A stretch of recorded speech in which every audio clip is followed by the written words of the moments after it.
kan menyampaikan isi-isi Al-Quran itu kepada siapapun kan gitu kan. Dan di zaman yang udah modern ini ya kan, di mana alat-alat telekomunikasi juga udah canggih ya kan, ya salah satu penyampaian itu kan bisa disampaikan seperti lewat TikTok ini kan gitu kan, TikTok live ini ya kan. Itu ya saya rasa bukan sesuatu yang salah kan gitu. Dan saya juga kan mempunyai apa namanya, hak untuk bisa menerima atau tidak ya kan, sesuai dengan dasar-dasar yang saya miliki. Juga saya juga mempunyai sesuatu apa namanya, sesuatu hak juga untuk menyampaikan apa isi firman Tuhan kepada orang lain. Ya, seperti lewat TikTok ini, lewat diskusi ini. Penerimaan-penerimaan itu kan kembali kepada kita pribadi-pribadi pada akhirnya. Kan gitu dia Bang Tata. Itulah asumsi saya.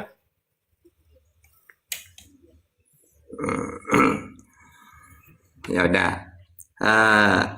Jadi tadi kalau nanti kebenaran kan cuma sekarang kita cuma adu argumen doang. Iya. Masalah kebenaran kan nanti kita gak tahu. Cuma menurut saya kebenaran itu sudah bisa dibuktikan sekarang. Jadi kadang-kadang kan Kristen gini, udahlah nanti siapa yang benar ya? Lo ngapain nunggu nanti? Sekarang lo bisa. Siapa itu Yesus? Siapa Tuhan yang benar menurut Yesus? Siapa itu Tuhan menurut Islam? Ya itu bisa lo kita buktikan dengan data. Ngapain nunggu kebenaran nanti? Wong Tuhan mengutus Tuhan memberi kebenaran itu melalui utusan. Ya tinggal baca saja. Ya, tinggal dibaca bagaimana keselamatan menurut Islam. Maka dalam Islam itu maka akhirul kalam la ilaha illallah dakhalal jannah. Jadi kalau orang mentuhankan Allah, ya sampai meninggal dia tidak menyekutukan, tetap mempertahankan mentuhankan Allah, ya masuk surga. Nah, terus di dalam surat Fussilat ayat 30, Innal ladzina qalu rabbuna Allah tsumastaqamu tatanazzalu alaihimul malaika alla takhafu wa la tahzanu wa abshiru bil jannah allati kuntum tu'adun. Jadi apa? Barang siapa yang mengucapkan Tuhan kami adalah Allah, kemudian dia istiqomah, tidak berubah terus sampai meninggal, maka malaikat turun dan mengatakan janganlah bersedih, ya. Bergembiralah dengan memperoleh surga. Ya begitu juga andai kan saya pakai ajaran Yesus sama. Karena semua para nabi itu wa ma arsalna min qablika mir rasulin illa nuhi ila annahu la ilaha illa ana fa'budun. Dalam Al-Qur'an, semua para nabi aku utus, mereka ini aku perintahkan supaya menyampaikan kepada umatnya bahwa tiada Tuhan selain Allah. Semuanya, karena itu ajaran inti. Coba kalau ada orang mau masuk Islam, apa yang disodorkan? La ilaha illallah Muhammadur Rasulullah. Dikenalkan Allah. Begitu juga ke Yesus.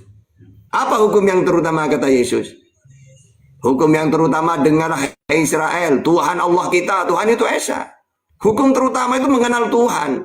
Makanya hidup yang kekal mengenal Tuhan. Inilah hidup yang kekal, mereka mengenal Engkau satu-satunya Allah yang benar dan Yesus sebagai utusan. Itu sama dengan asyhadu an la ilaha illallah wa asyhadu anna Muhammadur Rasulullah. Sama dengan itu, hidup yang kekal itu. Mengenal Allah satu-satunya Tuhan, Nabi Muhammad sebagai utusan. Begitu juga hidup yang kekal menurut Yesus. Mengenal satu-satunya Tuhan yang benar, Allah. Dan mengenal Yesus sebagai utusan. Itu ajaran inti keselamatan sudah. Ya, Yohanes 17:3, Yohanes 5:24, Matius 19:16. Jadi, ngapain nunggu nanti? Wong hidup yang kekal sudah diberikan oleh para nabi untuk umatnya masing-masing. Ya, kayak gitu.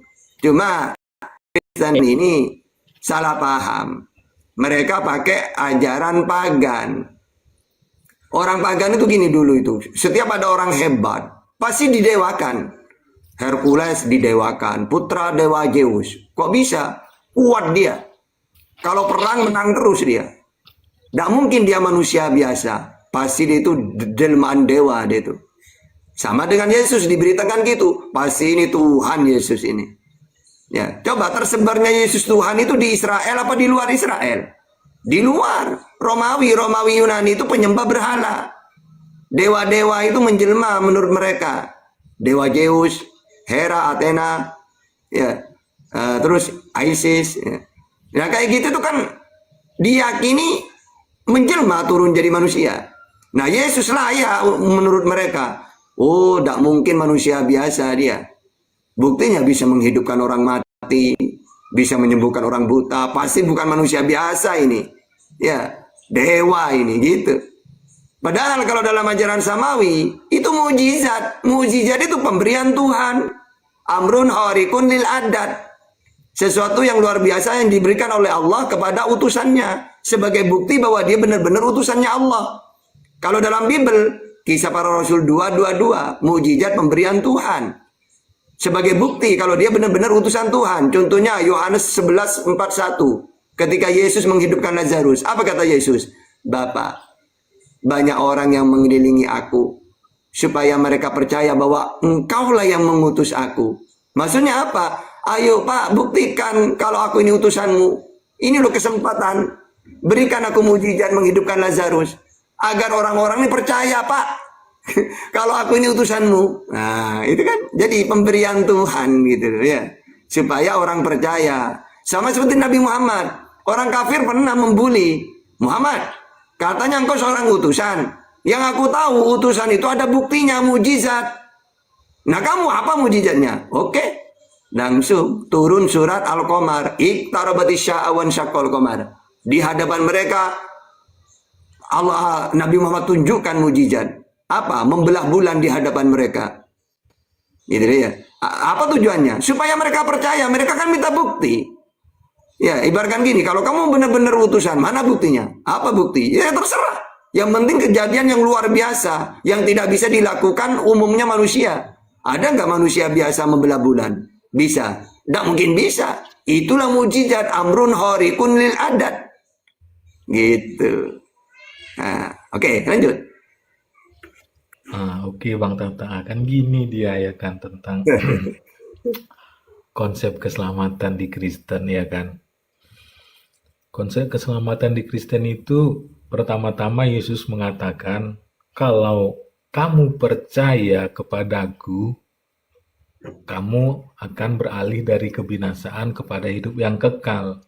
Namun Yesus gak mengatakan percayanya sebagai apa. Akan gitu dia. Nah, itu dijelaskan kemudian seperti yang terperinci ada dalam kitab Roma pasal 10 ayat yang ke-9 yang menyatakan jika kamu mengaku dengan mulutmu bahwa Yesus adalah Tuhan, dan dalam kitab 1 Yohanes pasal 5 ayat 1, setiap orang yang percaya bahwa Yesus adalah Kristus lahir dari Allah. Jadi di sini memang kalau di dalam Alkitab itu memang terdiri dari beberapa ayat dan satu ayat kadang memang membutuhkan ayat lain untuk menyempurnakan ayat itu sehingga kita bisa memahami dan mengerti dengan jelas tentang maksud dan makna ayat itu. Tapi memang ada juga kadang ayat itu yang bisa berdiri sendiri. Kan gitu dia. Jadi di sini memang ya kalau saya berkata orang yang mau memahami Alkitab dengan baik dan benar, ya kan, dia memang harus butuh Roh Kudus. Tanpa Roh Kudus dia nggak akan mampu memahami isi Alkitab itu dengan benar. Gitu kalau menurut saya kan Bang Tata. Tapi ya kita kan boleh beda pemahaman, boleh beda pendapat, ya kan. Jadi saya sendiri mengalami hal demikian kan gitu kan. Kan saya Kristen dari kedua orang tua, ya kan. Saya baru meyakini Yesus Kristus itu adalah Tuhan setelah saya selesai kuliah. Setelah saya selesai kuliah 2 atau 3 tahun, ya kan. Disitulah saya baru meyakini bahwa Yesus itu adalah Tuhan. Namun sebelum itu saya sebagai orang Kristen ya, Kalau mungkin Bang Tahta pernah dengar, ada Kristen KTP katanya. Ya, mungkin saya tergolong Kristen itu saat itu gitu kan. Di KTP saya Kristen, tapi soal Kristus itu adalah Tuhan, saya nggak peduli gitu. Tapi setelah 2-3 tahun tamat kuliah dan belajar tentang Alkitab itu sendiri, bahkan sampai saya menyelesaikan pembacaan Alkitab dari Kejadian hingga Wahyu sampai 11 kali ataupun mungkin 12 kali, ya kan? Disitulah saya baru mengenal, meyakini bahwa Yesus adalah Tuhan, bahwa Dia adalah juru selamat dunia satu-satunya. Gitu dia Bang Tahta.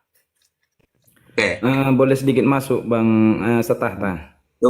tunggu sebentar abangku Hasan, saya ngomong ke ini masih ada moderatornya. Hostnya Iya ada. Bang. Iya Bang. Tolong kalau bisa. Iya Pak Ustadz. Tolong saya kalau bisa jadikan moderator. Tenang aja, saya juga dari kecil tinggal di Palu ya. Jadi Oh Iya, iya. iya, akun baru ini Ustadz ya. Iya, Karena iya. kemarin sudah dijadikan moderator Ustadz Tata. Oh ya, ini akun udah 3 kemarin akunku. Oh iya, Kenapa Mbak? oke. Ya. Kemana Bang Lanjut, saya hostnya? hubungi dulu hostnya. Lanjut Ustadz. Ya tunggu Bang Hasan sedikit ya. Jadi gini, habis ini langsung.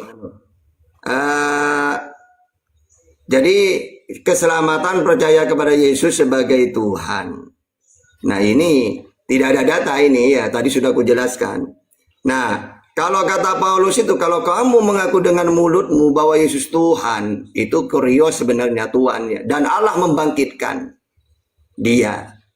Nah, menandakan justru Allahnya yang Tuhan di situ, karena dibangkitkan oleh Allah. Atau anggaplah Tuhan benar, bukan Tuhan ya, Tuhan. Berarti bertentangan dengan Yesus. Kata Yesus, Tuhan yang benar itu Allah Bapa. Matius 11:25. Aku bersyukur kepadamu Bapa, Tuhan, ya Tuhan beneran. Tuhan langit dan bumi. Nah sekarang, ketika kita pakai ucapan Paulus, ya sudah bertentangan dengan Yesus. Kata Yesus, Tuhan yang benar Allah. Kata Paulus, Yesus. Padahal lebih detail Yesus kok. Dijelaskan ada di mana, jumlahnya berapa, tidak bisa kelihatan, samawi, langit. Yesus menjelaskan Tuhan yang benar itu detail banget itu.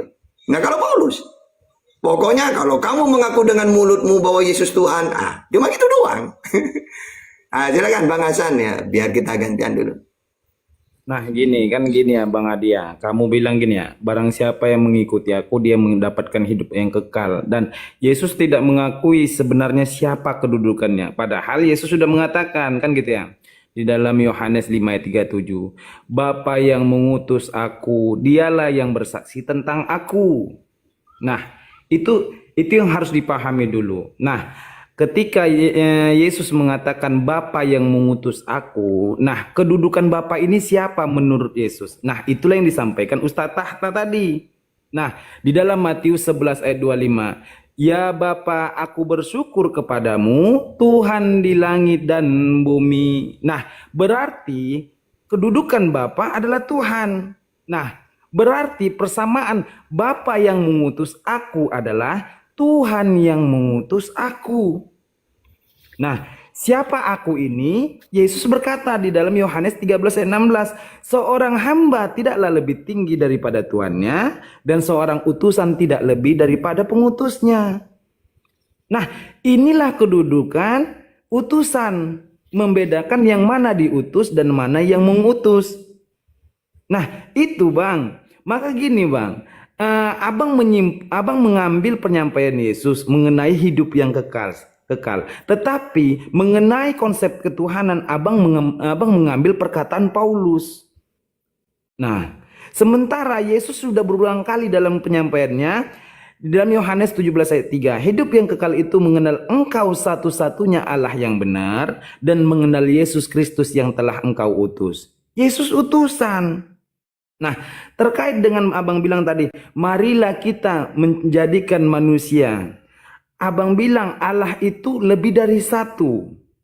Nah, yang mana yang dapat dibenarkan? Sementara di dalam 1 Korintus 8:6 menyatakan hanya ada satu Allah saja, yaitu Bapa. Satu-satunya Allah yaitu Bapa. Siapa Bapa ini? Yaitu Tuhan. Nah, berarti satu-satunya Allah adalah Tuhan, yaitu Tuhan. Nah, itu Bang, makanya gini ya. Abang berkata bahwasanya di sinilah yang menyatakan bahwasanya terkait dengan penciptaan, marilah kita menjadikan ada pribadi yang menyatakan lebih dari satu.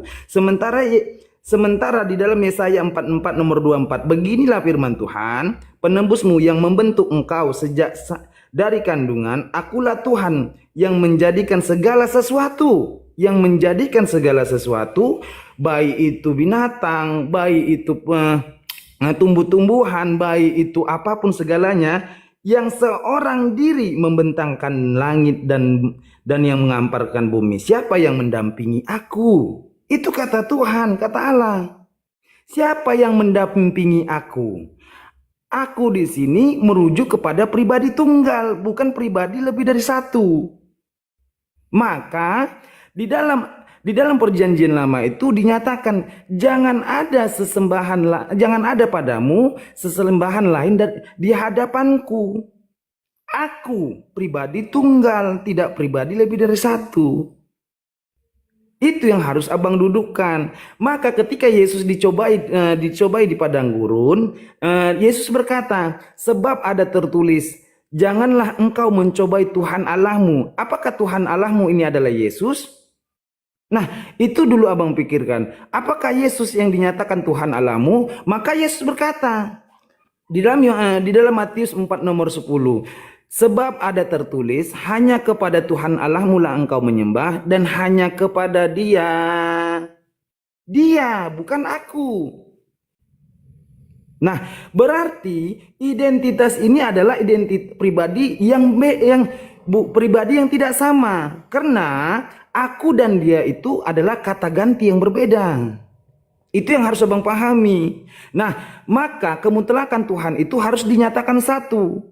Maka Islamlah membenarkan, maka ketika konsep ketuhanan, Islam menyatakan innani anallah, ana satu. Nah, terkait dengan ada kata kami di dalam Al-Quran itu bukan tentang Tuhan itu dinyatakan lebih dari satu. Kenapa? Karena kedudukan Tuhan itu karena kedudukan kami itu adalah bukan ditujukan kepada Tuhan yang lebih dari satu. Di mana itu dinyatakan Fa'buduni, maka sembahlah aku, bukan sembahlah kami. Nah, itu Bang. Jadi pahami ketika abang itu menyampaikan dalam bahasa Indonesia itu aja. Nah, kita bukan sebenarnya gini ya Bang ya. Abang hanya mendekatkan siapa itu Yesus, siapa itu Bapa. Kedudukan Tuhan itu satu atau lebih dari satu. Itu aja Bang. Lanjut Ustaz Tahta. Yang lainnya itu lagi biar yang Kristen yang lainnya silakan ngomong juga. Izin sedikit saja. Poinnya akan sangat sulit ketemu karena tadi kata-kata Bang Adi ini Roh Kudusnya itu. Nah, itu yang agak sulit itu ya kalau di situ. Apa standarisasi Roh Kudus itu sendiri coba. Nah, ini akan sulit ketemu kalau dia begitu terus. Tunggu dulu, ini Bang Hendri, ada apa Bang? Assalamualaikum Ustadz Tata. Waalaikumsalam. Izinkan Pak Ustadz, saya juga mualaf nih Pak Ustadz. Saya mau minta juga kalau bisa Pak Ustadz, kami para mualaf ini juga harus diberi serapan ilmu tentang kristologi ini Pak Ustadz Tata, dalam artian untuk membentengi keimanan kami. Saya ini mualaf baru juga Pak Ustadz Tata. Jadi sebentar Pak Ustadz Tata, seperti yang Pak Ustadz Tata kutip tadi di Yesaya pasal 40 ya Pak Ustadz Tata ya, nomor 18. Di situ jelas Pak Ustadz Tata, di Yesaya 40 12 sampai 31 itu judulnya Allah di atas semua Allah. Jadi dengan siapa hendak kamu samakan Allah dan apa yang dapat kamu anggap serupa dengan Dia? Di 28 Ustadz Tata, tidakkah kau tahu dan tidakkah kau dengar Tuhan ialah Allah kekal yang menciptakan bumi dari ujung ke ujung, ia tidak lelah dan tidak menjadi lesu, tidak terduga pengertiannya. Jadi dia tidak lelah dan tidak lesu, dan dia adalah sang pencipta. Itu adalah Allah yang sesungguhnya. Nah, Jadi alasan itu kenapa saya juga ayat ini menguatkan saya mantap jadi mualaf. Jadi banyak juga pengertian tentang pemahaman tentang Bible itu sendiri yang dulunya sama saya tidak paham karena banyak ayat-ayat kontradiksi. Ketika saya ditanya, sama jawabannya pendeta ini, itu ayat-ayat yang saling menguatkan.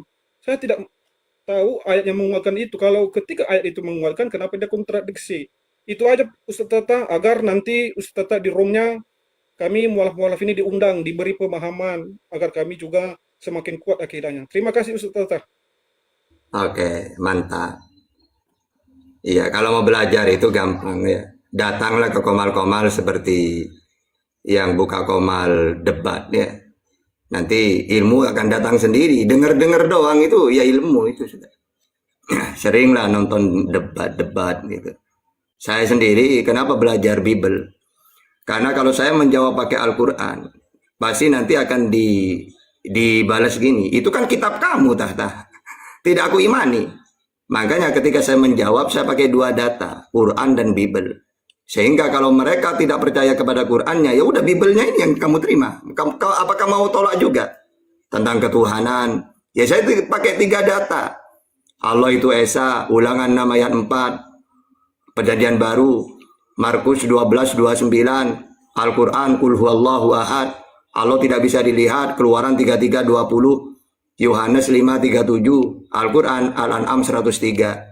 Allah tidak serupa dengan apapun, Asyura ayat 11. Kalau dalam Bible nanti tadi itu Yesaya 40:18 kan sama. Semua para nabi, Tuhan itu Esa, satu, tidak bisa dilihat, tidak serupa dengan apapun, sama langit. Ya, oleh Bapakku yang di langit, Oranon itu langit. Ya. Ya kayak gitu. Sehingga ketika saya menjelaskan pakai Al-Qur'an, pasti kan nanti itu iman kamu gitu. Kalau pakai tiga data gimana? Perjanjian Lama, Perjanjian Baru, Al-Quran. Ya sudah. Oke. Ayo lanjut lagi. Oke. Iya, memang dalam apa namanya, dalam Yesaya pasal 40 ayat 18 kan dikatakan gini. Jadi dengan siapa hendak kamu samakan Allah, dan apa yang dapat kamu anggap serupa dengan Dia.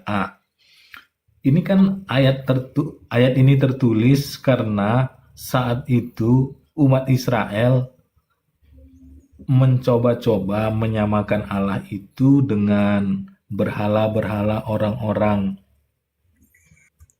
daerah-daerah mereka terbuang kan. Jadi mereka menganggap Allah itu sama dengan dewa Baal, dewa Aram, ya kan?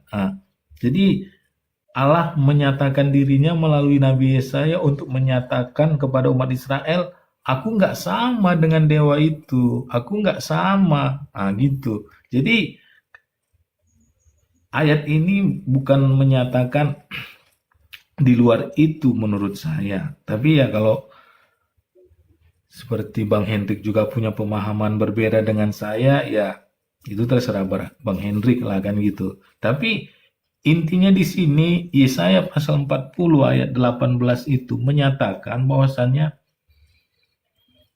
Nabi Yesaya disuruh oleh Allah untuk menyatakan kepada umat Israel, ya kan, yang telah berpaling dari Allah itu sendiri, bahwasanya dia menyatakan, aku ini Allah, nggak ada Allah seperti aku. Kalau ada siapa? Coba patung kamu bilang, atau besi yang kamu atau emas yang kamu bentuk seperti orang atau seperti apa itu hewan.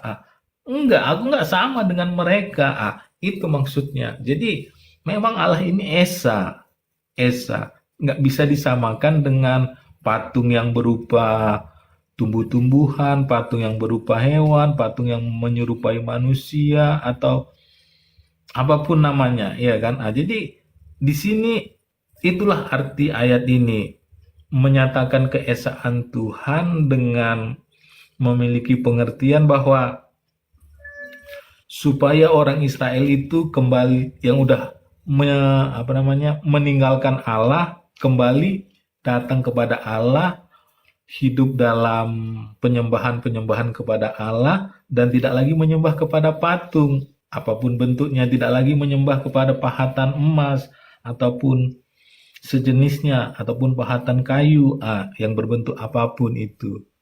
Itu dia menurut saya, Bang Hendrik, Bang Tahta. Halo Bang Tata, sebelum Bang Tata memberikan narasi, saya akan membantah dulu ya. Lanjut. Dikatakan Bang Adi ini biar nanti saya dibilang tidak belajar juga, walaupun saya dulu juga tidak paham kali, ya dikit-dikit lah saya belajar lah. Jadi begini, kata serupa itu apakah hanya boleh disandarkan kepada patung, kepada bagan atau yang lain-lain?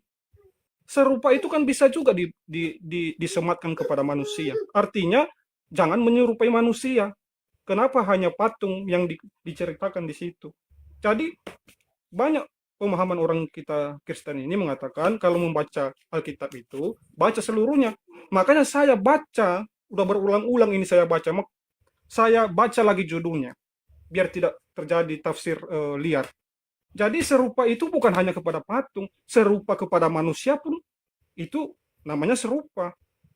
Serupa kepada benda pun itu namanya serupa. Jadi clear dari sini. Jadi kalau kita hanya mengait-ngaitkan di pemahaman kita, menurut tafsiran kita tidak membuka diri dengan ayat-ayat yang lain, nah itu nanti akan menjadi sesat jadinya. Jadi apakah bukti bahwa Allah itu tidak serupa? Itu Yesus sendiri yang mengatakan, bukan orang lain. Bisa kita lihat misalnya di Matius 23 nomor 9, Matius 11:25, Lukas 1:40-47, Yohanes 5:30 yang berkata, "Aku tidak dapat berbuat apa-apa dan diriku sendiri, aku menghakimi sesuai apa yang aku dengar, dan penghakimanku itu adil. Sebab aku tidak menuruti kehendakku sendiri, melainkan kehendak Dia yang mengutus aku." Itu menguatkan. Jadi kalau kita hanya mencari ayat yang membuat kita beruntung, tidak yang melihat ayat yang lain, ini perjanjian lama itu harus kita gunakan juga. Jangan kita yang baik-baik aja kita ambil gitu loh. Sama seperti yang dikatakan Ustadz Tata tadi. Satu misalnya ayat dikeluarkan tentang ketuhanan Yesus ini yang mengatakan Tuhan, 1000 ayat bisa muncul bahwa Yesus itu bukan Tuhan. Jadi yang namanya sempurna itu tidak ada di dalamnya kontradiksi, saling melengkapi. Bukan ayat 1 saling menguatkan. Dari mana misalnya kita bisa mengatakan Yohanes 17 ayat 3, satu-satu Allah yang benar. Gimana bisa kita bilang Yesus itu sama Allah itu sendiri Allah yang sama? Jadi kira-kira gitu Pak Ustaz Tata. Silakan dilanjut. Oke, silakan. Ya gini dia Bang Hendrik ya. Izin Pak Bang Tahta ya kan. Nah ini dia Bang Hendrik. Saya akan bacakan Yesaya 40 ayat 18. Jadi dengan siapa hendak kamu samakan Allah, dan apa yang dapat kamu anggap serupa dengan Dia? Ya kan, ini ayat 18. Tapi kan ada ayat 19-nya masih. Ada ayat 20-nya. Saya akan bacakan ayat 19 dan 20.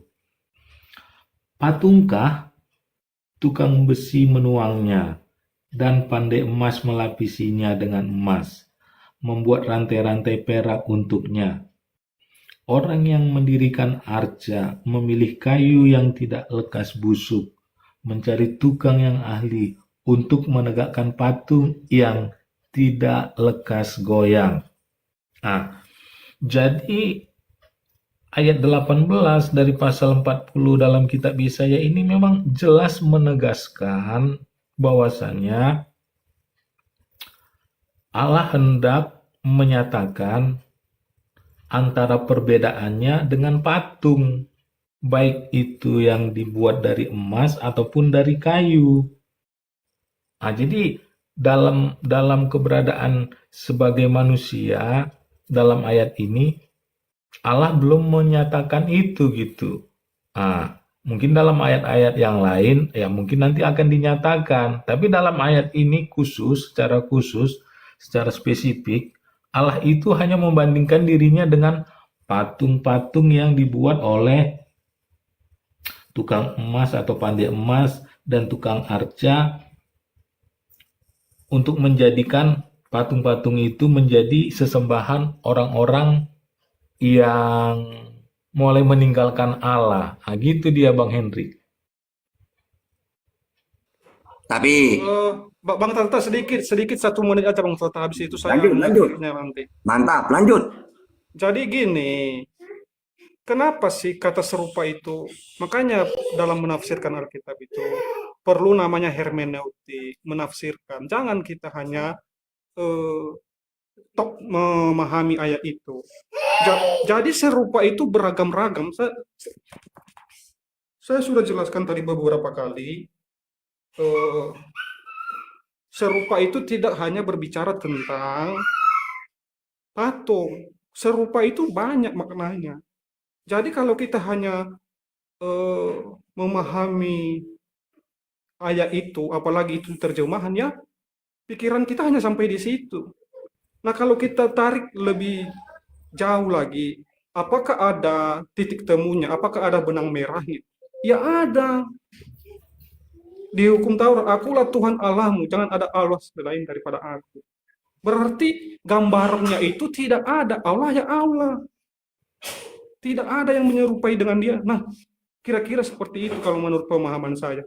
Kalau kita berbantah-bantahan pakai ayat, sama seperti yang Ustadz Tata bilang tadi. Satu ayat kamu keluarkan, maka 1000 ayat akan muncul. Belum lagi sejarahnya, original teksnya. Nah, gitu. Jadi, kita ini, manusia ini harus punya pemahaman juga, punya akal. Contoh seperti misalnya, ada satu ayat yang masih saya lengket di atas kepala saya. Kalau kamu akan meminum racun ini, kamu tidak akan mati. Saya kurang lupa, mungkin Ustaz Tata nanti tahu itu ayat itu. Apakah dengan kita punya iman kita minum racun itu, lalu tidak mati? Banyak pengertiannya. Jadi jangan hanya kita menafsirkan itu hanya berdasarkan teks bahasa Indonesia. Karena bahasa Indonesia ini pun pengertiannya sangat banyak. Contoh misalnya.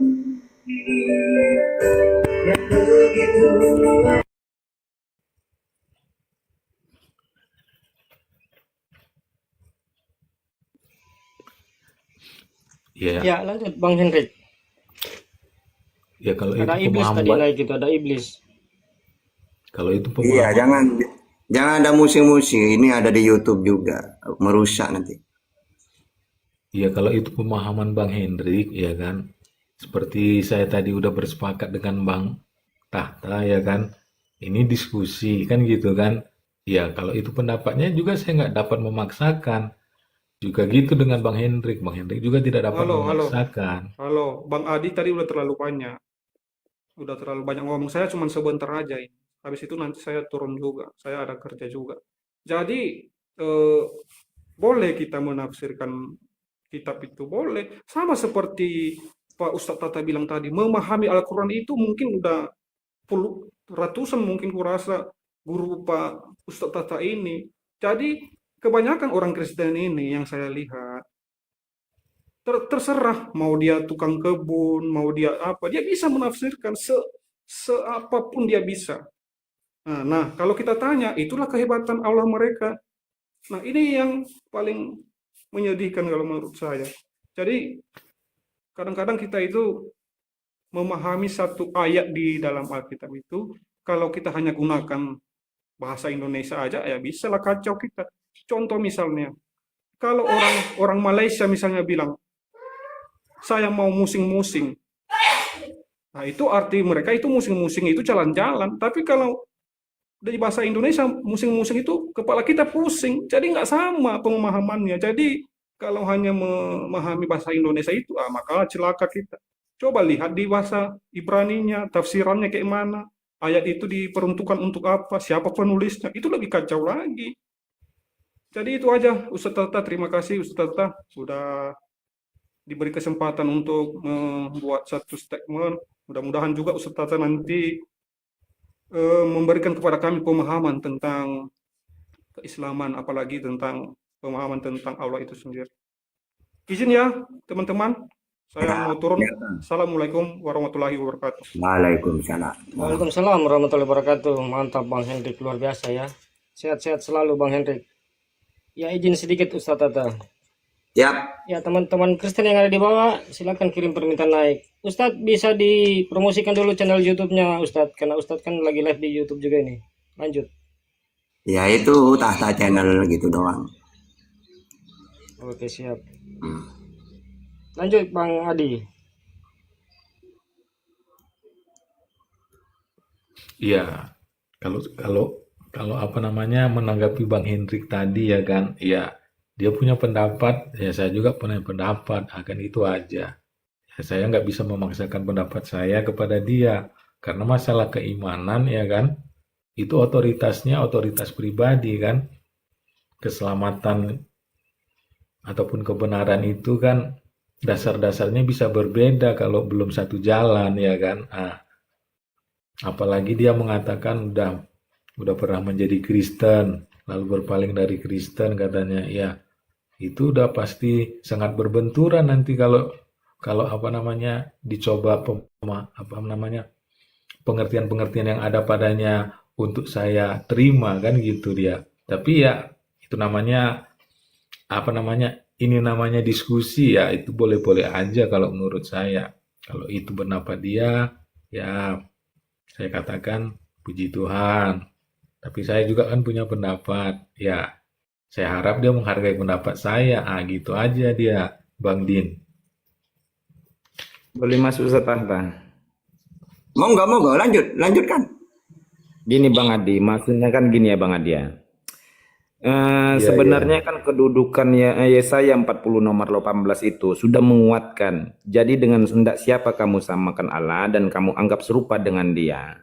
Nah, sama tadi ketika Bang Adi menyatakan kayu itu dapat busuk, kan gitu ya. Kayu sifatnya busuk. Nah, dan berhala-berhala itu sama dikatakan Abraham. Apakah mereka memiliki kuasa untuk berbicara, makan, dan melakukan seperti yang kau katakan? Nah, ketika itu tidak bisa berhala itu berkata-kata, dan untuk makan sendiri pun tak bisa. Nah, itulah kedudukan ketika dinyatakan tidak sama gitu loh. Berbicara saja tidak bisa, kayu aja busuk gitu. Nah, apakah Yesus sama dengan Allah? Yesus kan sudah berkata, aku tidak dapat berbuat apa-apa dari diriku sendiri. Aku menghakimi sesuai dengan apa yang aku dengar dan penghakimanku adil. Nah, yang harus dipahami adalah kata-kata Yesus yaitu aku menghakimi sesuai dengan apa yang aku dengar. Nah, sama halnya ketika Yesus menghakimi wanita yang dihadapkan ketika orang didapatkan wanita berzina. Dan Yesus pada waktu itu ingin dicobai sama ahli-ahli Taurat. Nah, di mana itu? Di dalam Yohanes 8 ayat 3. Maka ahli-ahli Taurat dan orang-orang Farisi membawa kepadanya seorang perempuan yang kedapatan berbuat zina. Mereka mendapatkan perempuan itu di tengah-tengah lalu berkata kepada Yesus, Rabi, perempuan ini tertangkap basah ketika ia sedang berbuat zina. Nah, maka Yesus berkata, barang siapa di antaramu yang kamu tidak berdosa, hendaklah ia pertama melempari batu kepada perempuan itu. Nah, dan ahli Taurat tidak ada yang melemparinya. Kepada Yesus berkata, hai perempuan, di manakah mereka? Tidak ada seorang yang menghukum engkau? Jawabnya, tidak ada Tuhan, kata perempuan zina itu. Lalu Yesus berkata, aku pun tidak menghukum engkau. Nah, penghakiman Yesus ini adil atau tidak menurut Bang Adi? Adil, kenapa? Karena apa yang dihakimi oleh Yesus itu adalah atas kehendak Bapa, atas penghakiman yang benar. Apa itu?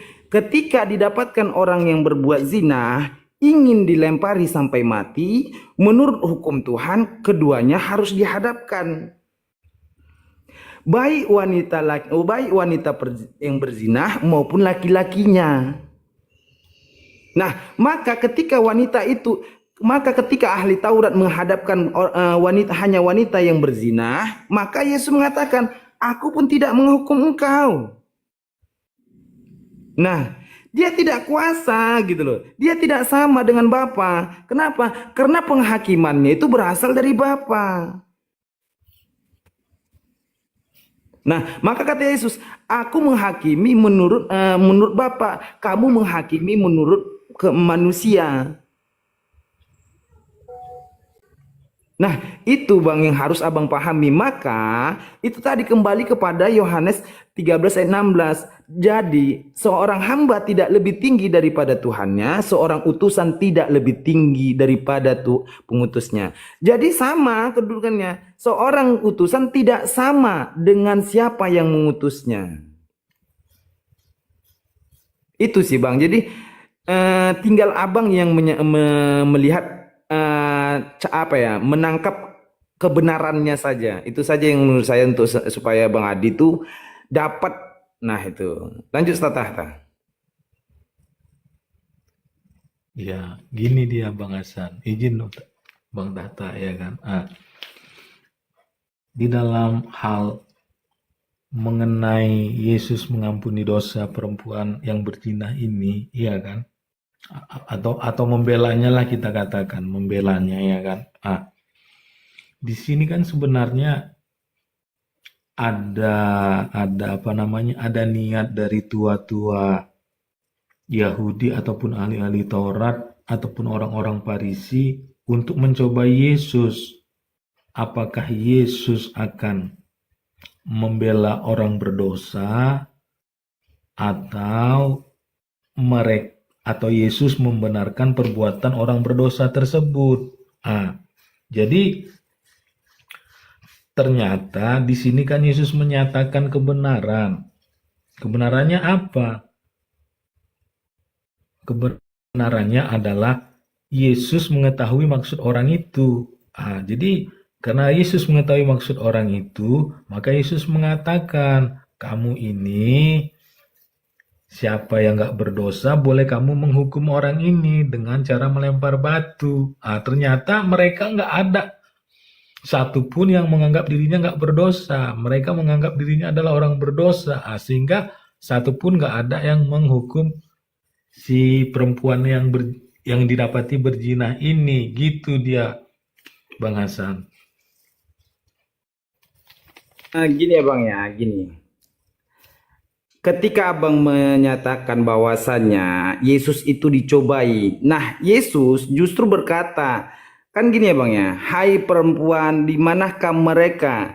Tidak adakah seorang yang menghukum engkau? Kata Yesus kepada perempuan yang berzina tadi. Jawabnya, tidak ada Tuhan.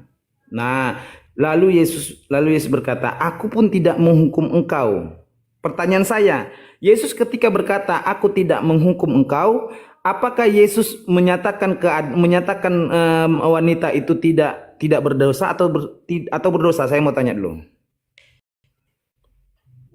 Itu kan gak dijelaskan Bang, cuman dia membebaskan perempuan itu dari hukuman. Nah itu dia Bang, kenapa Yesus tidak menghukumnya sebagaimana ahli Taurat tidak menghukumnya? Karena di dalam hukum Tuhan, ketika ada orang yang berzina, baik laki-laki dan perempuan harus dihadapkan dan keduanya harus dilempari batu sampai mati. Benar atau tidak Bang? Benar. Nah, ketika ahli Taurat menghadapkan orang yang berzina, apakah keduanya didatangkan atau hanya perempuan? Saya mau tanya Bang. Keduanya. Di mana ada datanya laki-laki dan laki-laki itu juga dihadapkan? Di mana Bang? Ketika Yesus ada tidak Bang? Itu hanya perempuan itu kalau dalam konteks Nah, itu dia Bang. Itu yang harus Abang pahami. Ketika Yesus dicobai oleh ahli Taurat hendak memberi hukuman kepada orang yang berbuat zina, Yesus berkata, "Hai perempuan, di mana mereka? Nah, tidak adakah seorang yang menghukum engkau? Padahal Yesus berkata kepada ahli Taurat, barang siapa di antara kamu tidak berdosa, hendaklah ia yang pertama melempar batu kepada perempuan itu. Yesus sudah berkata, tapi tidak ada yang melempari dia, tidak ada yang menghukum dia, perempuan itu. Dan Yesus berkata, aku pun tidak menghukum engkau. Nah, makanya saya bertanya sama Bang, ketika ahli Taurat tidak melempari wanita yang berbuat zina, dan begitu Yesus juga tidak menghukum orang yang berbuat zina, apakah wanita itu dinyatakan tidak bersalah atau bersalah? Dia tetap bersalah, cuman Yesus membebaskannya dari hukuman kesalahannya. Oke, Bang, gini. Apakah orang yang bersalah, ketika orang yang bersalah ketika berbuat zina, ketika dihadapkan kepadanya hukuman, yang harus dihukum salah satunya atau keduanya? Ya, kalau menurut hukum Taurat kan harus kedua-duanya. Nggak mungkin Nah, satu. itu dia, Bang. Itulah yang saya bilang. Maka Yesus menyatakan perempuan itu tidak ada salahnya. Kenapa? Karena tidak dihadapkan laki-lakinya. Nah, itu yang harus abang pahami. Ketika orang yang berbuat zina itu harus dihadapkan kedua-duanya. Maka dinyatakanlah orang itu berbuat zina. Gitu. Iya, makanya saya bilang tadi hal ini diungkapkan, dinyatakan hanya untuk mencobai Yesus. Kan itu tertulis jelas dalam maka ayat gini 6-nya, loh, Bang. Percobaan itu menurut Yesus adalah percobaan yang tidak benar. Kenapa? Maka Yesus berkata, engkau menghakimi menurut manusia, aku menghakimi menurut atas kehendak Bapa yang mengutus aku. Benar tidak, Bang? Iya. Nah, itu dia, Bang. Kenapa? Kehendak Bapa ketika orang berzina yang hendak dihukum harus keduanya dihadapkan dan harus keduanya yang harus dilempari sampai mati. Benar atau tidak, Bang? Menurut hukum Taurat seperti itu, Bang. Nah, apakah Yesus membatalkan hukum Torah atau tidak? Enggak. Benar, nah itu. Berarti Yesus menyatakan perempuan itu tidak bersalah. Kenapa? Karena tidak ada laki-lakinya yang dihadapkan. Maka hukum itu Yesus katakan, aku tidak menghukum engkau. Tapi kan di dunia ini kan ada aja orang nggak senang sama orang benar, Bang. Kan gitu Itu, dia, Bang. Bang. Makanya gini, Bang.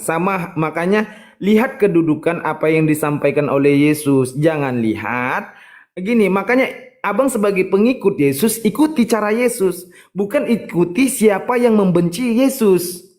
Nah, kan Kristen kan mengikuti yang membenci Yesus, seperti ketika Kristen mengikuti Paulus, maka adalah Paulus yang dibenci oleh Yesus. Nah, itu, Bang. Enggak, itu salah, Bang, kalau itu. Loh, Yesus nggak pernah membenci. Bang. Enggak, Yesus nggak pernah membenci Paulus, Bang. Nah, itu saya tolak, ya kan? Apa, Bang? Saya tolak pendapat abang, atau saya nggak sependapat dengan pendapat abang itu. Karena Yesus nggak pernah saya mau tanya, Bang. Saya mau tanya dulu, Bang. Yesus berkata, waspadalah terhadap nabi-nabi palsu. Siapa nabi palsu yang dikatakan oleh Yesus yang akan datang berbulu domba? Itu banyak dia, Bang. Iya kan? Cuman itu banyak. Cuman dalam Alkitab secara enak kita untuk memahaminya itu tertulis dalam 1 Yohanes pasal 4 ayat 4. Saya baca, Bang, ya. Iya.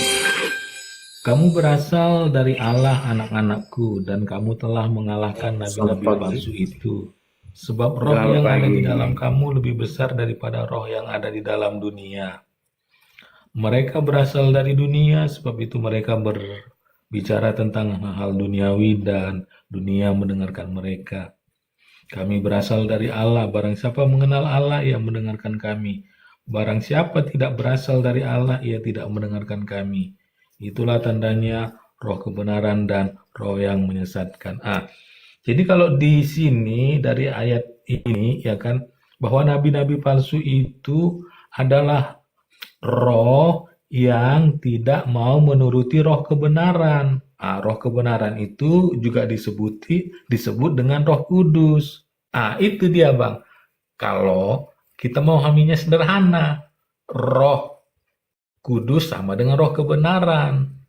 Ia nggak mau mendengarkan Roh Kudus dan melakukan kehendak Roh Kudus atau meminta petunjuk kepada Roh Kudus, itulah yang disebut nabi-nabi palsu, Bang.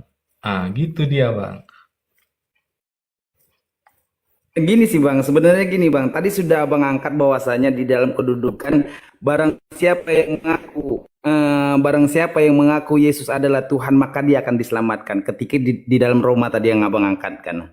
Nah, maka Yesus sudah berkata, ya, Matius 7 nomor 21 terkait yang namanya perikop hal pengajaran sesat, yang mana pengajaran sesat ini diwaspadakan terhadap nabi-nabi palsu. Apa ajaran nabi palsu itu? Matius 7 nomor 21. Bukan setiap orang yang berseru kepadaku Tuhan, Tuhan akan masuk kerajaan surga, melainkan dia yang melakukan kehendak Bapakku yang di surga. Pertanyaan saya, siapa yang menjadikan Yesus sebagai Tuhan di dalam Bible? Jawab. Paulus. Nah itu. Yesus membenci. Itulah yang dinyatakan oleh Yesus, enyahlah engkau hai pembuat kejahatan. Pembuat kejahatan itu dibenci oleh Yesus. Gitu Bang. Yang menjadikan Yesus sebagai Tuhan, yang bermukjizat demi nama Yesus, yang mengusir setan demi nama Yesus, Yesus tidak pernah mengajarkannya. Maka Yesus berkata, enyahlah engkau hai pembuat kejahatan, aku tidak mengenal engkau.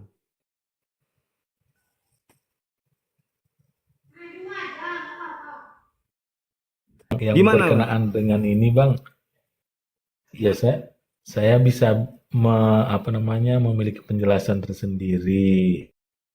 Nah, enggak gini Bang, sebenarnya itulah yang dinyatakan tadi yang saya bilang, Yesus membenci Paulus. Kenapa? Karena Yesus berkata, enyahlah engkau hai pembuat kejahatan. Terhadap siapa yang dinyatakan enyah engkau hai pembuat kejahatan?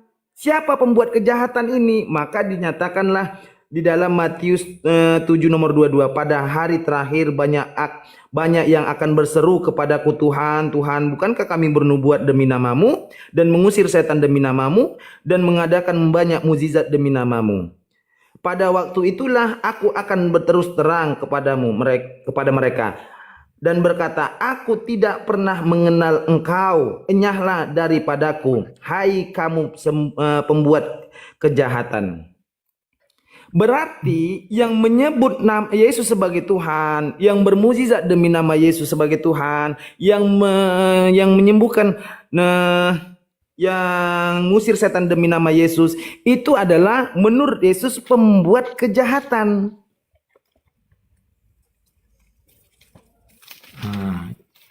Itu kan pendapat Abang. Saya kan juga punya pendapat tentunya. Iya kan? Oke, gini Iya Bang, kan? saya minta satu data. Yesus akan berkata, orang yang berseru kepadaku Tuhan, Tuhan, dan bermukjizat demi namaku dan mengusir setan demi namaku, aku mengenal engkau, hai pembuat kebenaran. Di mana Bang datanya? Ayo. Kita uji kompetensi. Kita uji kompetensi di mana Yesus akan berkata, barang siapa yang menyebut aku Tuhan dan mengusir setan demi namaku dan bermukjizat demi namaku, aku mengenal engkau, hai pembuat kebenaran. Di mana Yesus berkata itu? Ya itu nggak bisa lah kita tuntut. Tidak Bang. ada. Kenapa? Iya, Karena menurut gini. Yesus itu adalah perbuatan itu adalah perbuatan kejahatan. Benar tidak Bang? Ya saya nggak bisa membenarkan. Saya punya. Oke, Abang bisa membenarkan ketika Abang bisa menjawab di mana Yesus menyatakan barang siapa yang berseru kepadaku Tuhan dan bermukjizat demi namaku dan mengusir setan demi namaku, aku mengenal engkau, hai pembuat kebenaran. Di mana datanya? Enggak gini dia, Bang. Tidak ada. Gini Bang, tidak ada, tidak akan didapatkan karena Yesus sudah mutlak menyatakan siapa yang berseru kepada dia Tuhan, siapa yang bermukjizat dengan nama dia Tuhan, dengan namanya dan mengusir setan demi namanya, itu dinyatakan oleh Yesus adalah pembuat kejahatan. Itu Bang. Lanjut Ustaz Tahta. Enggak gini dulu. Bentar, izin dulu ya Bang Tahta. Gini dia, Bang. Abang kan penekanannya tadi pembuat kejahatan. Arti pembuat kejahatan itu apa? Kan itu dia. Itu bisa kita lihat di dalam Markus pasal 7 ayat yang ke-21.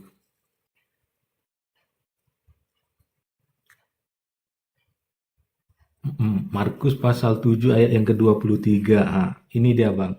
Semua hal-hal jahat ini timbul dari dalam dan menajiskan orang. Apakah hal-hal yang jahat itu? 1. Pikiran jahat. 2. Percabulan.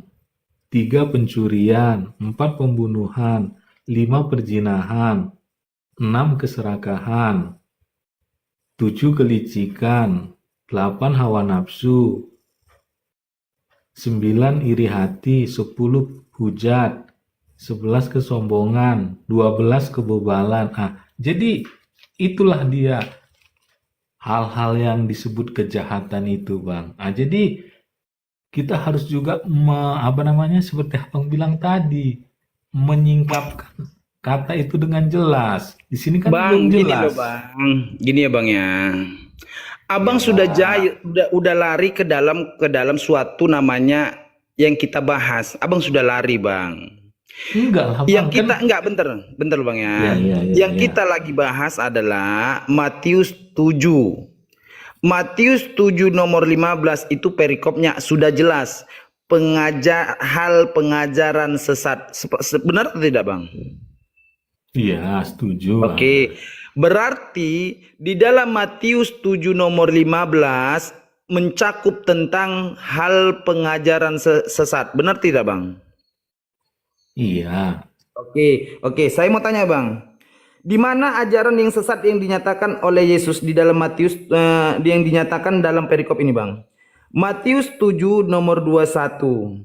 Bukan setiap orang yang berseru kepadaku Tuhan, Tuhan akan masuk kerajaan sorga, melainkan dia yang melakukan kehendak Bapakku yang di sorga. Di antara kalimat ini yang mana pengajaran yang menurut Yesus dibenarkan dan yang mana pengajaran yang sesat yang menurut dalam perikop ini? Jawab. Kalau dari ayat yang 21 ini kan nggak diterangkan secara rinci kan gitu dia Bang. Oke, saya ulang lagi Bang. Bayangannya aja nggak ada. Cuman Oke, kan saya ulang lagi Bang ya. Bentar dulu Oke. ya kan gini. Saya akan bacakan ya kan supaya kita sama-sama mendengar ya kan. Matius pasal 7 ayat 21. Bukan setiap orang yang berseru kepadaku, Tuhan, Tuhan, akan masuk ke dalam kerajaan sorga, melainkan dia yang melakukan kehendak Bapakku yang di sorga. Jadi di sini hanya ada dua hal. Berseru-seru sama melakukan kehendak Bapa. Jadi ada dua hal yang perlu kita dalami sedikit. Berseru-seru kepadaku Tuhan, Tuhan, apakah maksudnya? Melakukan kehendak Bapakku, apakah maksudnya? Di situ perlu juga kita dalami Bang supaya kita menemukan jawaban-jawaban yang kita ingini menuntun kita kepada kebenaran. Gitu dia Bang. Lanjutkan. Oke, gini Bang ya. Saya ulang lagi Bang sekali lagi Bang. Saya bertanya Bang sama Bang. Di dalam Matius 7 nomor 21, bukan setiap orang yang berseru kepadaku Tuhan, Tuhan akan masuk kerajaan sorga. Pertanyaan saya, apakah yang menyebut Yesus sebagai Tuhan akan masuk kerajaan sorga? Ini pengajaran yang benar atau pengajaran sesat? Jawab. Ya kalau berseru kepada Tuhan udah pasti benar lah Bang. Apa Bang? Kalau berseru kepada Yesus adalah Tuhan udah pasti ajaran itu ajaran benar. Oke, di mana Yesus berkata, siapa yang berseru kepadaku Tuhan, Tuhan akan masuk kerajaan surga? Di mana Yesus berkata? Iya, itulah yang saya bilang tadi ke Abang, iya kan? Iya kan? Jangan diputer lagi, Bang. Jangan diputer. Karena Iya. Abang sudah, nggak gini Bang, Abang sudah bisa membedakan yang tadi saya sudah bilang. Matius 7 nomor 15 adalah mencakup tentang hal pengajaran sesat. Saya sudah pecah kalimatnya Bang. Saya sudah menjadikan dua kalimat. Yang mana di antara kalimat ini pengajaran sesat menurut Yesus. Bukan setiap orang yang berseru-seru kepadaku Tuhan, Tuhan akan masuk kerajaan surga. Kalimat pertama itu yang saya minta Bang. Apakah ketika setiap orang yang berseru kepada Yesus Tuhan, Tuhan akan masuk kerajaan surga, apakah Yesus membenarkan atau tidak? Jawab. Sulit menjawab pertanyaan Abang tanpa penjelasan. Kenapa Tidak. Bang? Bukan sulit Bang. Bukan sulit. Kenapa? Karena kalimat yang akan datang selanjutnya akan menjawab pertanyaan Abang. Enggak, tadi kan udah saya jelaskan dengan... Ya udah gini Bang, tolong berikan kepada saya ketika Abang bilang pengajaran ini adalah pengajaran yang tidak sesat. Saya minta data di mana Yesus akan berkata, barang siapa yang berseru kepadaku Tuhan, Tuhan akan masuk kerajaan sorga ketika Abang bilang ini bukan pengajaran sesat. Jawab. Enggak, masalahnya kan bukan di situ. Enggak, Inilah masalahnya- susah memang Bang, enggak susah Bang. Susah untuk jujur gitu Bang. Susah untuk jujur gitu Bang. Enggak, saya Bukan berbohong susah apa untuk menjawab untungnya, tetapi Bang? susah untuk jujur. Enggak, ya saya bohong untuk apa? Enggak ada untungnya sama saya. Saya berdosa Ada juga Bang, kan ada berbohong. untungnya sama Bang. Ada keuntungan kebohongan Abang terhadap Abang. Apa? Supaya Abang dinyatakan mempunyai Tuhan. Supaya Abang tidak menista kepada Tuhan. Benar tidak Bang? Enggak lah, Bang. Orang saya menyampaikan sebagaimana yang saya pahami dalam koridor-koridor keimanan. Lanjut Ustaz Tata. Ya, Lanjut. izin. Apa Ustaz Tata? Ya, santai-santai Bang Nadia. Minum dulu Bang, minum. Saya sapa dulu ada tamu ini. Bunda Zi, Mbak Zi. Assalamualaikum warahmatullahi wabarakatuh. Waalaikumsalam Masih warahmatullahi wabarakatuh. Masih pun menyimak itu. Oh iya, kirain tidur. Bang Joker, selamat